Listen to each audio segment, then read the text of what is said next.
So, this week, cool things seem to be happening every week in the space program. The space program, not meaning ours, meaning the world's space program. There's something going on.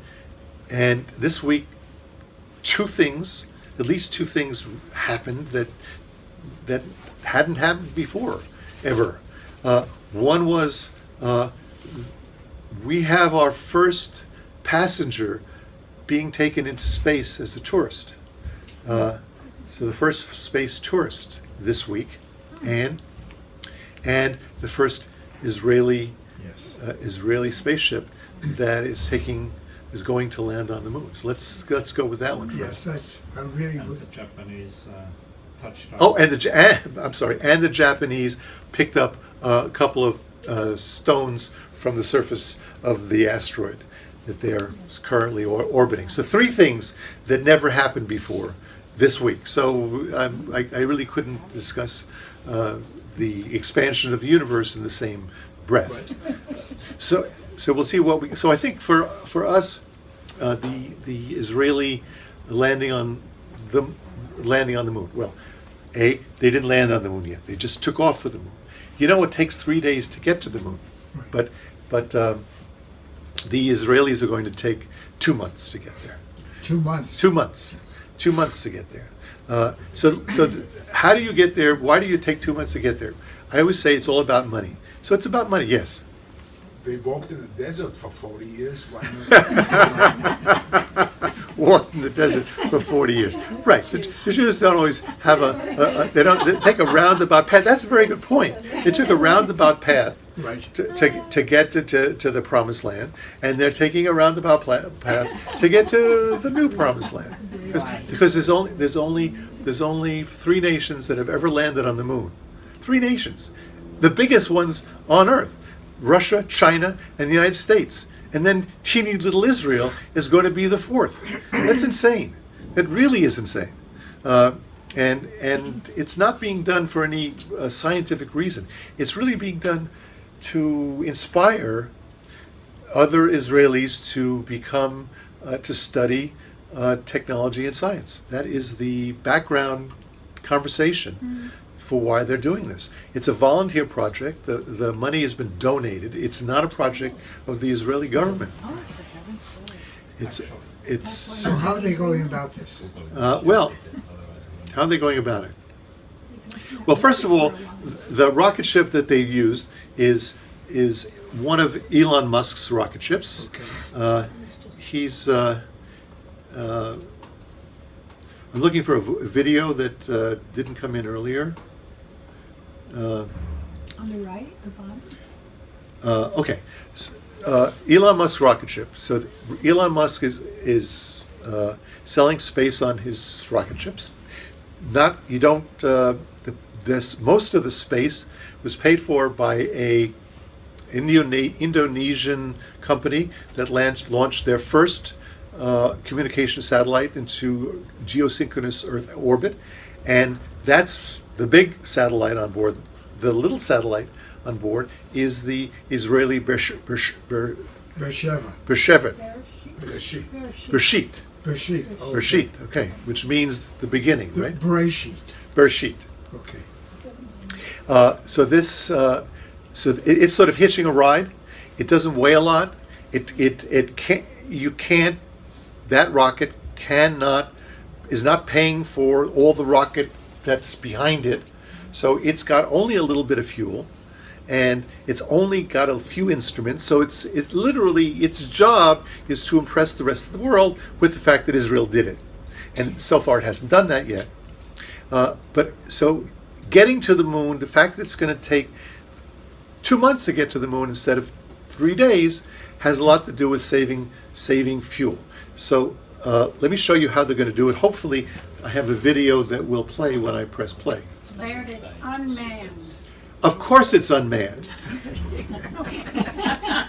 ready to say There's a man woman. up there. Of course it's unmanned.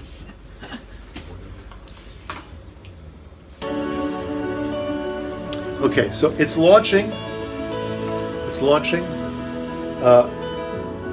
Now it's in Earth orbit. It's released into an elliptical orbit that goes up high and then comes down again because the Earth's gravity pulls it back. Come on back. So Earth's gravity pulls it back, but now it's in an elliptical orbit. That's about as high as it can get with its first rocket burn. Not high enough to get to the moon. So it falls back to Earth, and then when it gets back at the low point in the orbit, it fires its rocket engines again and goes into a higher orbit than it did before, although maybe in this particular video it's only doing it later. So now it goes into a higher orbit, and it keeps doing that, going closer and closer to the moon, but it doesn't reach the moon. It just gets closer and closer to the moon. Meanwhile, the moon has gone around and going past. Right, exactly. It's going to chase it. Right. Well, watch what happens next. The moon's gravity has not captured it. It's still in the thrall of the Earth's gravity.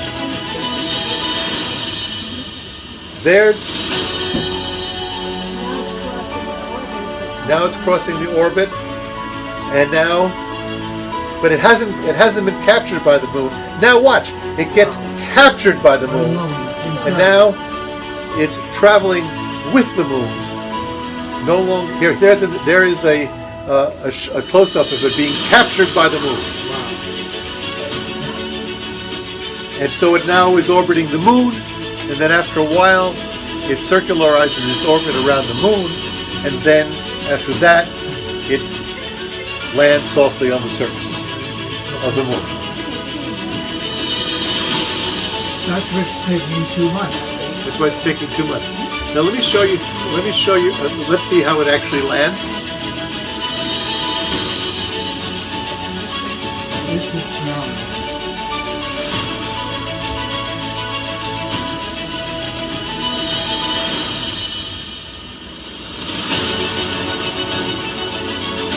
So now it's circularizing its orbit. And then after a few days or so, upon command from the Earth, it executes a 20-minute automatic sequence that lands it on the moon, completely controlled by the spacecraft itself. And yet it's designed to come into a pre-designated area that's 30 kilometers on a side.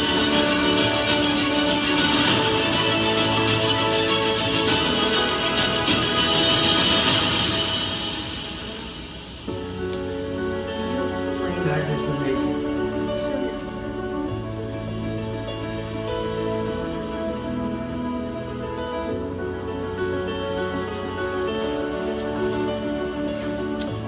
And what's it going to do when it gets there?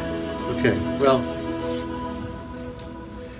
so what is it going to do when it gets there? Very precious little. Really, it has. Okay. Its mission is already accomplished by having landed on it. Just Right. to land. Okay. Right. So many of the press releases that I read didn't even mention a camera. Okay. But I think it has a camera. Yes. Its original mission was the Google X Prize. That's how it started. Right. So it was supposed to drive for like a mile and send a picture back. So They cut driving out and will send still the picture back. Right. And it dies after 3 days. Right. Original idea was Google had offered a $20 million prize for the first private spacecraft that could land on the moon, then take off again, go someplace else on the moon somehow, rove or fly up and down, and do that by a certain date in 2018. And the Israelis and 30 other companies missed it. They decided to continue their efforts despite the fact that they realized that they were going to miss the deadline. And so, but if they had hit the deadline, they would have garnered $20 million. It cost them $100 million to build this thing. They thought originally it would cost them $10 million. So it made sense to go for a prize where they would get $20 million. But it turned out that to do this, which does less than what the Google X Prize had put out, this cost $100 million. So they didn't see it coming. And the people who built this spacecraft have left the company. They got enough of this, and they are off doing other stuff. This is just a testimony to sheer stick-to-itiveness. Yes? I read that Israel is one of the foremost countries as far as technology is concerned. Absolutely. And medicine. Israel is one of the foremost countries when it comes to technology. They're a small country, so they have to pick their battles, Yes. right? But what they do is amazing. I mean, one of the things that we all know that there was a Y2K problem. Nope. Google did not reconsider. Google and Amazon are Oh, carefully so what the Israelis did in the year 2000, 2001 Y2K, is they meaning a couple of smart guys in Israel, not the Israelis, a couple of smart guys in Israel, they built a program that would take old programs that would fail under the Y2K problem and fix them. So this program would take a program that nobody could read, and it would read into it and fix it and give it back to you all fixed. Okay? Now, I know this because my Israeli friend bought a license to use this program, and he made himself tons of money selling the output of this program to various companies in the States. Meanwhile, the Israeli company made a ton of money doing this as well. These are just a couple of guys, just a couple of guys, because Israelis, just a couple of guys. That's all it takes, just a couple of guys. So yeah, but let me show you why that particular orbit is interesting. What they did. So if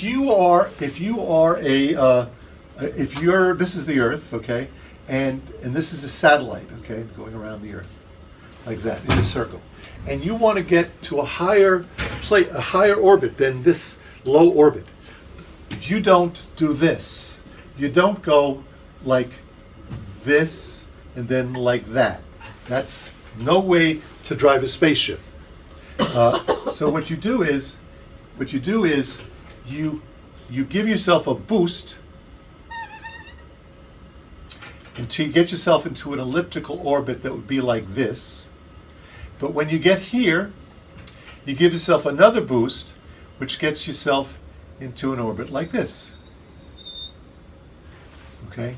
So essentially what you've done is two boosts get you there, and it costs a lot of fuel to do this. Nevertheless, it's still the cheapest way to do it. It's called the Holman transfer orbit, and it literally looks like this. This is how you get to the nearest orbit. But the Israelis didn't want to do that. They essentially did this. They did this and then that. What they did is they went up to where the moon is, not giving itself, they went as high, as vertically up as they could go. Just up, let's go up. I don't want to give you any extra this way, just up. And as soon as I get close enough to the moon, I'll let the moon capture me. So they let the moon do the work of providing the extra rocket fuel that was needed to get there. But it took a long time for the moon and the Earth, all of them, because the moon was tugging on that spacecraft the whole time. So the moon was pulling it every time it got close. Every time that it was up there, the moon would pull it a little bit closer and a little bit closer, so that every time, so it didn't have to use that extra fuel to get to the moon. Incredible. So how do you get it to land? Oh, you have rocket engines. You saw it land with rocket engines. That's how you get it to land. That is inspiring. It is absolutely inspiring. By the way, this is attendance. So, there you go.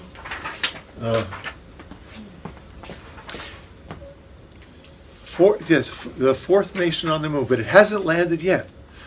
So when this class resumes in about a month and a half, it will have landed or not landed on the moon safely about a week before I arrive home. So It's stay a work tuned. in progress. It's a work in progress. Well, the other thing the other two things that happened this week was the next thing that happened this week was Virgin Galactic. Virgin Galactic is a wet dream of a guy's name's Branston. Is that his name? Branston, and he has been predicting that this thing would take off literally for, I don't know, 15 years. It's his idea to put tourists in space cheaply, and when you say in space means high enough that you reach the legal limit of having gotten into space. And when you get above the legal limit, NASA comes over and pins on your chest astronaut wings. Okay, so not only do you get a few minutes of weightlessness, you get a pin on your chest. It says that you've done the stunt, and supposedly the price of a ticket is $200,000, which is hardly anything compared to the $20 million that some guy paid the Russians to be a tourist on the space station. So $20 million, $200,000. Good deal. It's up to $250,000. There are over 700 people who have signed up to become passengers on this thing. 700 Meshuggahs. 700 Meshuggahs. But the fact is, how many people in this room? Okay, I know we're all old here, but how many people in this room, when you were younger, if you had the money that you have now, would decide to go on this thing? How long are you weightless? Less than 5 minutes. Less than 5 minutes. That's 1, 2, 3, 4, 5. You? No? No. Okay. No, Six out of, and we're like 12 people here. 6 out of 12 people, about half the people in this room would be willing to do it, right? Right? Willing to, if you had the money that you have now, which means you don't have, 30 years old. when you're 30 years old, because I know I couldn't do this. I stopped. I realized that I didn't deal with weightless well when I used to be at the top of a swing, and then you start falling down, and I realized that was upsetting. And I was 13, so that wasn't going to work for me. And there's for about $5,000, some in the neighborhood, you can get a ride on the Vomit Comet, which will give you something like 12 periods of weightlessness for 30 seconds over a 90-minute period. So you can get that, and it's within your budget. So, I think it was Smithsonian was offering it. Smithsonian. Yeah, I think you can. I thought it was more like 10. You think it's more like 10,000? It's five something. 5,000. Really? 5,000. And that's more than I thought I wanted to say. Right, but literally, I bought a car recently, normal car. That's three. If it's 5,000, that's 7 trips on the Vomit Comet. I could literally have more time weightless than for the price of my car than it would for Brian Krenz. Is it Brian? Richard Branson. Right, and so this is an actual picture of his Spaceship 2 as it's flying into as high as it can go. The way it's done, let's see if I have the video that accompanies this reasonably fast. The way he does it is he has a spaceship launch a spaceship. Let's see. So when they say the edge of space, they mean the inner edge of space. Well, there is no edge of space. Not what it says. You define the edge of space, and then you maintain to the death that you're right. But it isn't actually anything that's true. It's it's I mean where it sort of starts, not the well, edge no, of the where universe. space starts. Yeah. Where does space start? The near edge. not The near edge. But where does space start? That's right. Is it in the solar system? Is it? Here, so this is the thing taking off. Let's all watch this. And so hanging below, in the middle of those two bodies is a third body. That third body is the body that you were watching before. Ah, okay. And so what happens is at some point when it gets high enough that the space plane is dropped from the two, and that goes shooting straight up, and then it lands on airplane wings. And this time they had 3 people aboard with 2 test pilots and a person who was acting the part of passenger. And this spacecraft will be able to take up to 6 people at a time. So literally 6 people strap in your seatbelts, and they'll go up and do their short 7-minute trip, and they're back down again. They've paid $200,000. But what defines the edge of space? The edge of space, I think, is this is what I think the edge of space should be called. See, this is the Earth. There's all these things called molecules in the air around the Earth. So a molecule that's here, right where I am, will hit the next molecule within a split second and travel in enormously small distance before it hits the next guy. The higher you go, the further those molecules will travel before they hit the next guy. Really high up, they'll travel quite some distance before they hit the next guy.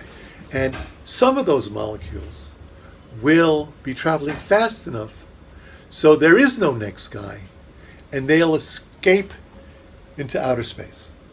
So the place where the atmosphere is capable of leaking off into outer space can be a definition of where space begins.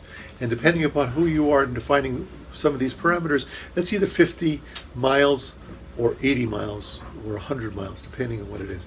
Spacecraft are in orbit above that and still are influenced by the molecules that are floating up there, and they slow down. Even the International Space Station, which is hundreds of miles up, still is influenced by those molecules and slowly is being dragged down to Earth and has to occasionally be boosted up again because there's atmosphere up there. So there's no strict definition of where outer space is. For them, it's weightlessness and being able to see the curvature of the Earth and being able to see the blackness of space above the curvature of the Earth. That's what makes it all worthwhile. But you have to train for this. You have to. You just don't say, "I'll take a ticket, please," and pay you $200,000. They throw you into centrifuges, and they subject you to high G forces at 3 Gs, which you can experience in a ride in an amusement park. You can get 3 Gs in an amusement park. That's just the tip of the iceberg. They will subject you to 6 Gs in this spacecraft. So you really have to be sturdy, and our bones will break before that happens. Yes. So how did John Glenn do it at 77 years old when he went back into space? I think I don't know how he did it. That's I mean, we're talking about. How did age he- here. how did I'm pretty he- sure he was 77. How did he not break his bones? I think I don't know the answer to that, but that's a good Something question. to think about. Yeah, right. Maybe he had good cushioning. Maybe he also had good training. What you can do. You can do various things to your body to hold it in the correct position so that you're not subjected to that kind of stress. So there are exercises that you can do prior to, and things you can do during that will help you reduce that stress. So that's what Virgin Galactic did this week.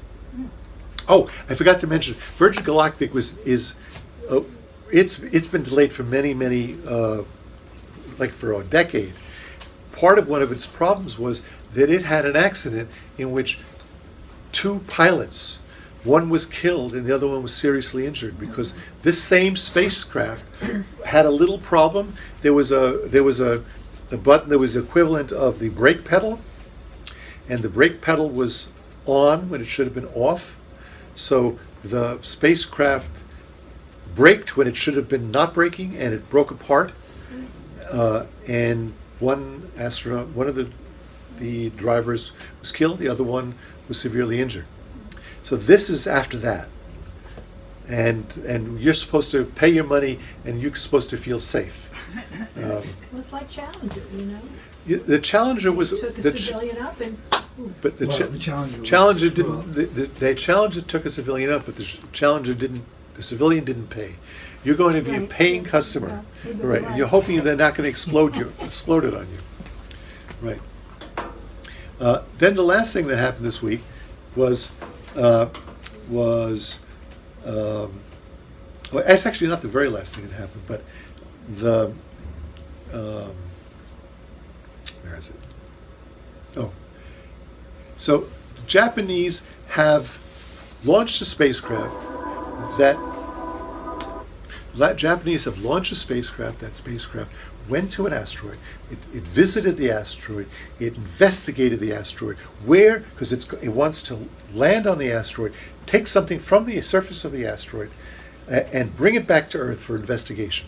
And that's like really interesting. This one is they're going to do a special job because they're not just going to land on the asteroid. They want to pick up pieces of the asteroid that are underneath the surface, because the surface of the asteroid is constantly being bombarded by the solar wind from the sun. And that's been going on for 4.5 billion years. So you've been subjected, so the surface of that asteroid's been subjected to solar wind for 4.5 billion years, and that sort of ruins the whole surface of the thing. So they have to get down deep in order to get something that's below the surface. They want to bring that back. How do you bring that back if you don't have the science fiction sort of thing where they land on the thing and a little robot comes out and it digs a hole, and it puts it back inside of its backpack and crawls back to the spacecraft? None of that happens. You have to do that in some really sophisticated way. Their sophisticated way that doesn't require any of that sophistication is when you're hanging over the asteroid, send something down to the asteroid that creates a crater, boom. Meanwhile, you move away because you don't want to get hit by the debris. And then after it's been hit, after that impactor has created a little crater, then you come back, and then you can land right on the spot where it created the crater. And then you can put your little bathroom plunger type instrument down, go, and before you do that, you send a bullet into the ground so that the rocks come up to you, because you don't want to do any digging. So essentially you want to cause the rocks to come up to you. So you send a bullet down and catch the debris in your little claw, and you pull that back up and you put it in your backpack and you go back to Earth. This is the animation of what I just said.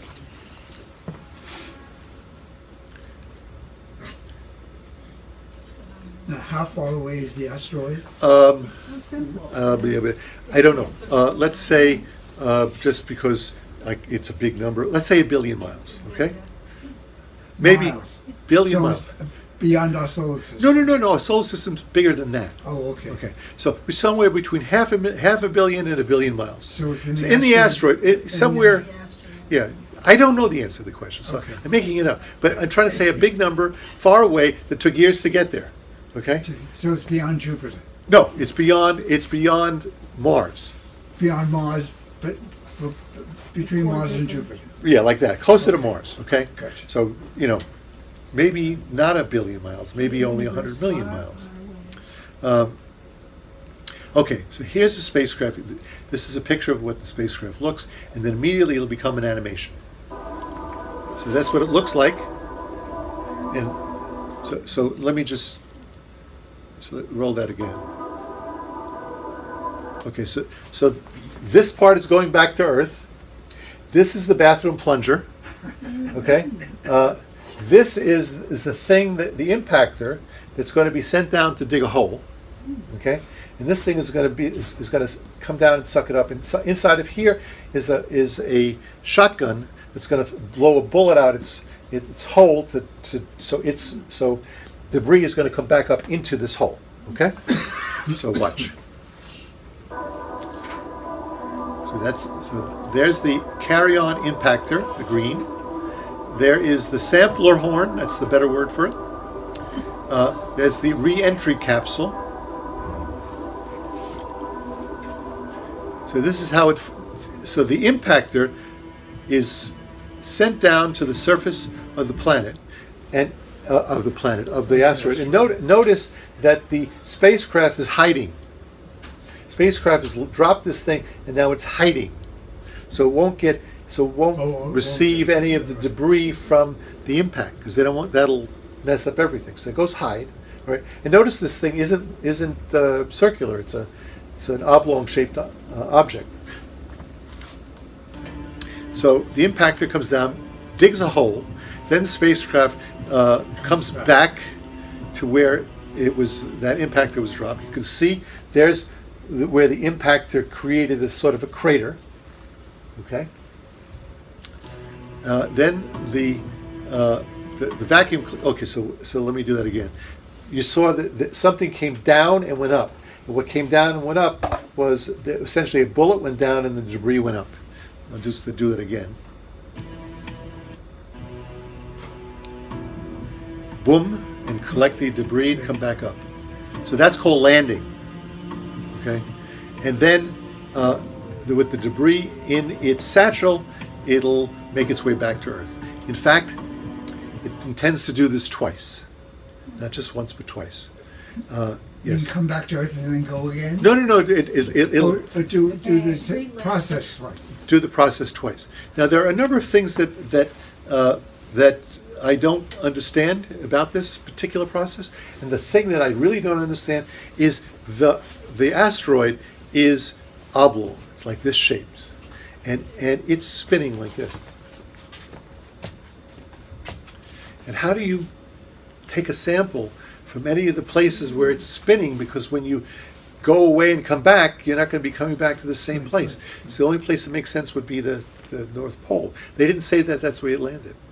So it's really, but whatever it is that I don't understand about this, they did this successfully this week. Okay? So it's on the way back? No, they have to take a second sample. They have to take a second sample. But they've literally mastered this technique. This is the name of the spacecraft is Hayabusa2. The reason it's called Hayabusa2 is Hayabusa1 was an utter failure. Not an utter failure, but it had so many failure points, and it still managed to bring something back to Earth. But did it so poorly compared to they know now how to do it better. So this one does the same thing the other one is going to do, but much cleaner. Now, is it going to land with a parachute?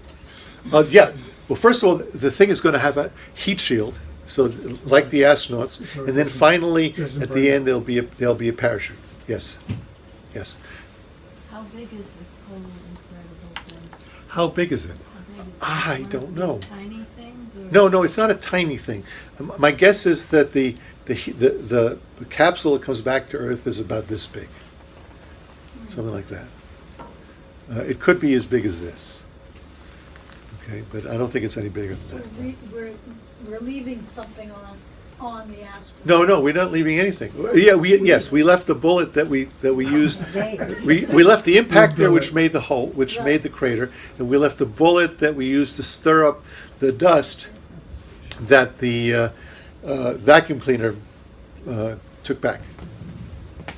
Right. Someone's going to be studying us and come across this and wonder. Right. And so that's three things that we did this week. Do we know how deep it went? How deep the impactor was? Yeah. No. Even in the picture you saw, the picture that we saw, which was an animation, it looked like it was literally just a few inches. Yes. It looked like that. Shallow.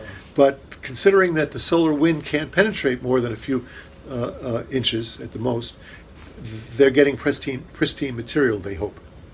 And of course, what they're looking for is, Water. well, no, they may be looking for water, but that's unlikely, because at the level of where they're looking, the water would have degassed already, because that surface would have heated up and become cold so often that in 4.5 billion years it would have lost its water. What it wouldn't have lost would be any organic materials.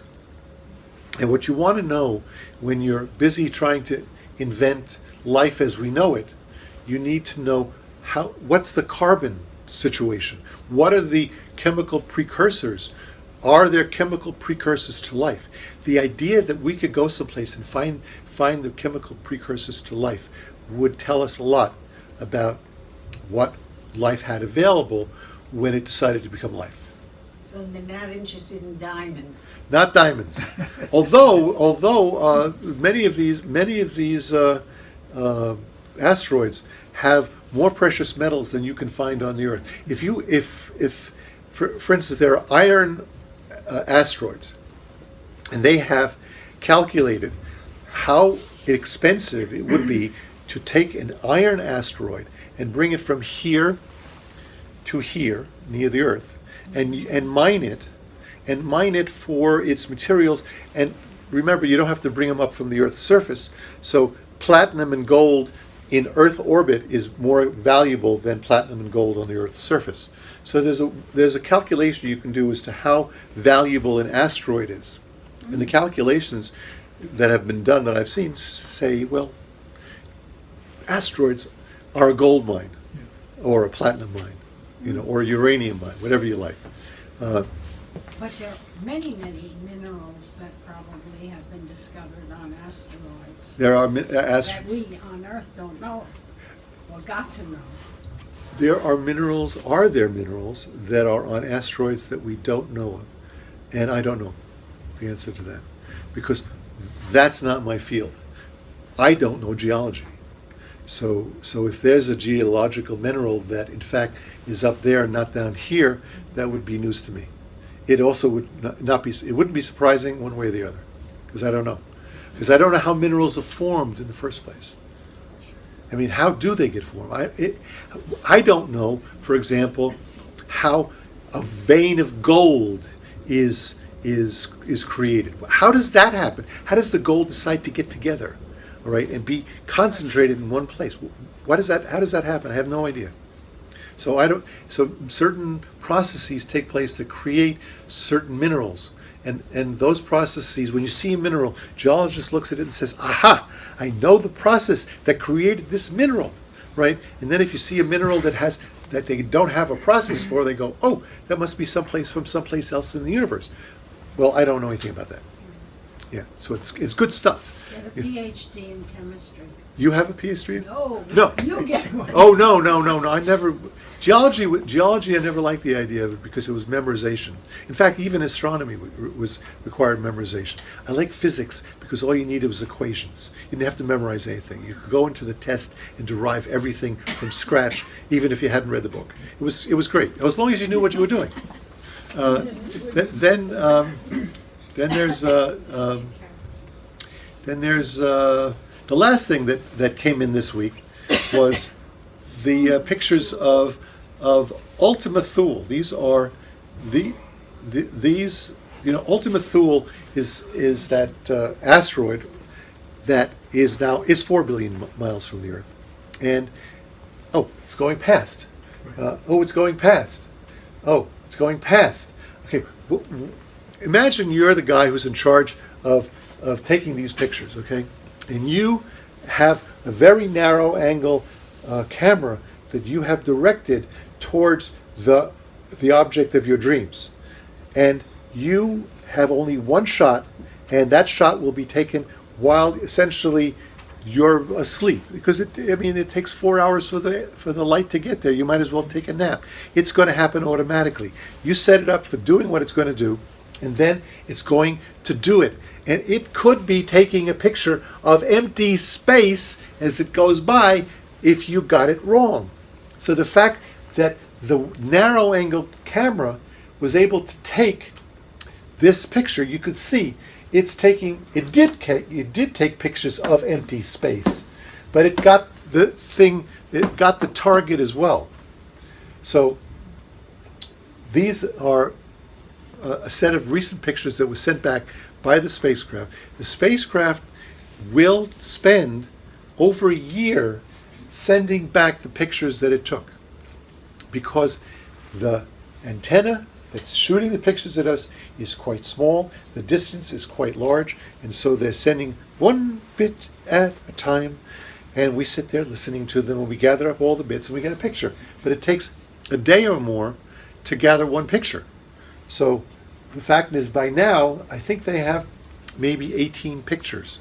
And so they're beginning to get a better idea of the way this asteroid works. And let me see if I can stop this. I'm not sure I can. I'm not sure. It may be it's a GIF. Anybody know what a GIF is? GIF? It's an image file. What? It's an image file. It's an image file, and and one of the things that you can't do with it is pause it. Yes. What would because that seems to take such an incredibly long, difficult time to get that little bit of information. So what process did they use to be able to send the spacecraft around an asteroid with pieces and send one thing down and plunge up another and coordinate it and send it back based on picture or other kind of it? How did they do that? How did they target the right? With such precise Well, of course they knew where it was in the sky. How did they target it? They knew where it was in the sky, so they pointed it at that, okay? And then as you get closer, you got to know exactly where it is in the sky, and that's hard. But the spacecraft has a camera on board. So as you got closer, the spacecraft was able to point in the direction that they thought, in the direction they were going to, and then they were able to search for where Ultima Thule was, and if they were going in the wrong direction, they just changed the spacecraft to go to where it was supposed to go, where it needed to go. So they had onboard rocket engines that could be used to make the orbit more precise. And so they continuously changed the orbit until they had it perfect. Then the only question was, how close? Because you're really close. You're 2,000 miles away, and you're traveling at 32,000 miles per hour. Okay, 32,000 miles per hour. So imagine that translates as you're 2 feet. You're driving past something, a human being, who is standing 2 feet away from you. Okay, and you're driving past that human being at 32 miles per hour. That is, in fact, comparable. You're 2 feet away. Yeah, but 32 Thir- 30. I was playing 30. Yeah. I thought you said 1,000. Right. No, I guess it's. No, I guess the appropriate relevance is the human being is 2 miles away. Okay, and you're traveling at 32 miles per hour. Okay, I think that's the analogy.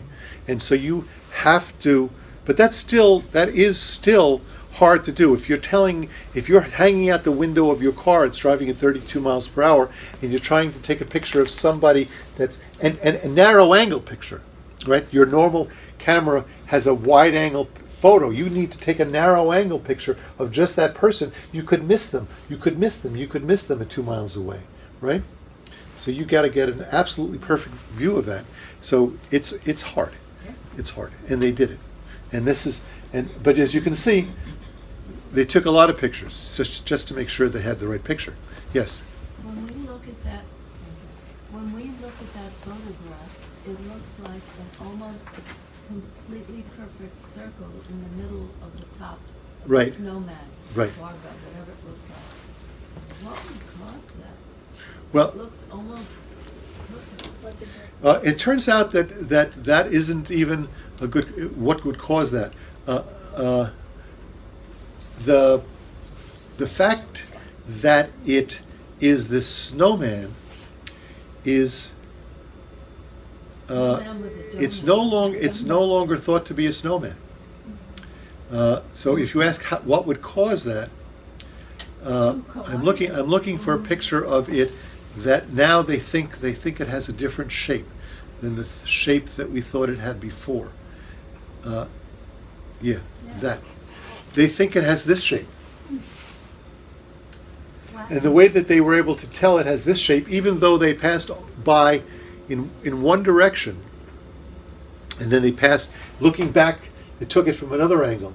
The reason that they were able to get this shape out of those pictures is they saw that the unilluminated side of that asteroid in fact blocked out some stars. So based upon the stars that it blocked out, they were able to see that this is more like the shape. So if you ask the question, what caused that shape, then you got to come up with what caused this shape. And I don't know the answer to that question, but I can tell you that there will be many people who will be making their entire careers based upon the answer to that question. Because you have to ask the question, the only thing they're going to know when they pass by is it's shaped like this and its surface is like that. And on the basis of that, they're going to draw as many conclusions as they possibly can squeeze out of it. And I think one of the most important questions that you could squeeze out of it is these two objects, were they separate and came together, or did they form together and then develop the neck separately? Did the neck evaporate, forming these two objects so they come together? They're going to try to answer that question, and they're also going to try to answer the question. They're also going to try to answer this question. See there, this is actually quite a fine-grained picture. This is taken 3 days ago, and there's more detail in this picture than there was before. This circle here, what is this circle? For a PhD, what is that circle? Okay, is that the remnants of a crater? And if so, why does it seem to have no walls whatsoever? And if it is the remnant of a crater, how did the walls erode? But there's a crater, and it seems to have a decent size. So why is this a crater and not a crater? I have no idea what the questions are. All I can say is every inch of this thing is going to be inspected and dissected for years to come, and they will learn from this how the planets are formed. We need to know how the planets are formed. In fact, there's a question that when you are building planets, it is very easy to build a planet. This is how you do it. You take a lot of stuff, which is gas, and then the gas starts to solidify, and then you get molecules, and the molecules start to solidify, and you get dust grains, because the whole space is filled with dust grains now. And the dust grains start to accumulate together, and now you get little fluffy balls of lint. So you get little fluffy balls of lint. And fluffy ball of lint A can hit fluffy ball of lint B and stick together because they basically are made of molecules that like to stick together. So now you got a little pebble like this, and pebbles can still stick together. So you got lots of bigger pebbles. Once you get something that's as big as these pebbles, they're no longer pebbles. And they're big, massive things, and they're flying around at enormous speeds. And when they hit each other, they're no longer being polite. They can start to smash into each other and break each other apart. So how do planets form when these kilometer or mile-sized objects, or even larger than that, how do these things form when they have the propensity for them to smash into each other and break apart? So that's the ongoing question of how the planets are formed. There is a middle ground where they don't, before gravity takes over. This isn't about gravity, because these things are whizzing past, and gravity is not enough to hold them together. They have to figure a way for them to stick. So somebody has to invent a glue that was present in the early solar system for the planets to stick together and eventually come together. As soon as you get something that's large enough, miles and miles and miles in diameter, maybe 100 miles in diameter, That's gravity. They'll hit each other. They'll stick, and you can begin to build planets. Yes, These are asteroids. asteroids. Yes, asteroids. And this is part of the asteroid belt? This is part of the. Well, this is not part of the asteroid belt. This is part of a different belt called the Kuiper belt. And asteroids are built basically of rock, and water, and sand. And this is built mostly of water, and in other words, it's probably 90% ice. This object, because water is one of the most prevalent things in the solar system, but it only forms into blocks when it's far enough away, so it's as far away as Jupiter and beyond. So this is much further than Jupiter. If Jupiter is 1, this is 5 times further away. Yes. If things are moving fast and they hit against each other fast enough, would that provide some heat? And if it were ice, If they don't touch each other, there's no heat when they pass. if they do touch each other, If they touch each other, they're going fast enough, to. hard enough, would there be heat that would melt the ice a little bit, and when melt ices, and it would stick together? And Would the then things, when the things come close together, and would they stick together because the melting of the ice when they can? And then yeah. You may have explained how this occurred, because this is mainly made of ice. I'd like a Nobel Prize. You'd like a Nobel You Prize, and your president. right? Okay, so I'm going to stop the class now, and at this point, I'm going to ask for your feedback on the video that I did. Okay.